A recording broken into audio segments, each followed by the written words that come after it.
Sir कुणाला दिसला हा साप पहिला? वॉचमनला दिसला काय? त्यांनी बाहेर आहेत. ठीक आहे, सरांनी मला फोन केला आणि इथं तो गेला आहे आणि तो हिरवागार असं सांगितलं. त्यामुळे सापामध्ये वेरूळ एक साप असा आहे की तो थोडासा हिरवट रंगाचा दिसू शकतोय, पण पूर्ण हिरवागार जर आपल्याकडे साप आला असेल तर आपण शंका घेऊ शकतो की तो गवतासारखा दिसणारा म्हणजे गवत्या साप असावा. तर बघू शकता कशा प्रकारे किती सुंदर साप आहे, लक्षात घ्या. आणि आठवड्यात आम्ही 4-5 हे साप पकडतोय मोठ्या प्रमाणात. जातो इथूनही साप सापडतात आणि याच एरियामध्ये 80% साप सापडतात जिथं मी आता टिळकवाडी लेले ग्राउंडजवळ आहे. लक्षात घ्या किती हिरवा आहे बघा, म्हणून तर गवत्या म्हणतात आणि इंग्लिशमध्ये ग्रीन क्लिबॅक म्हटला जातोय.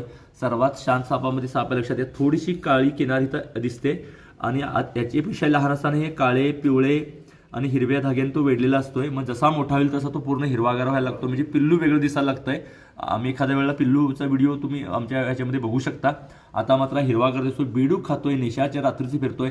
अतिशय शांत साप आहे, इतका शांत आहे की जर आपण ह्याला चुकून मारलेला असेल तर आपल्याला पश्चाताप व्हावा, इतका तो शांत असतोय, तुम्ही बघू शकता. आणि सगळे साप विषारी नसतात आणि काही साप लोक तर फार हिरवा म्हणजे फार विषारी म्हटला जातोय, पण असा नसतो. लक्षात घ्या, तुम्ही दाखवण्याचा जो प्रयत्न करतोय हेच खरं आहे. कधी तर पकडून दाखवल्यानंतर लोक म्हणतात की हा धोकादायक वगैरे आहे, पण आता मात्र तुमच्या समोरच आम्ही हे दाखवतोय. याच्यावरून तुम्ही समजू शकता तो किती शांत असावा.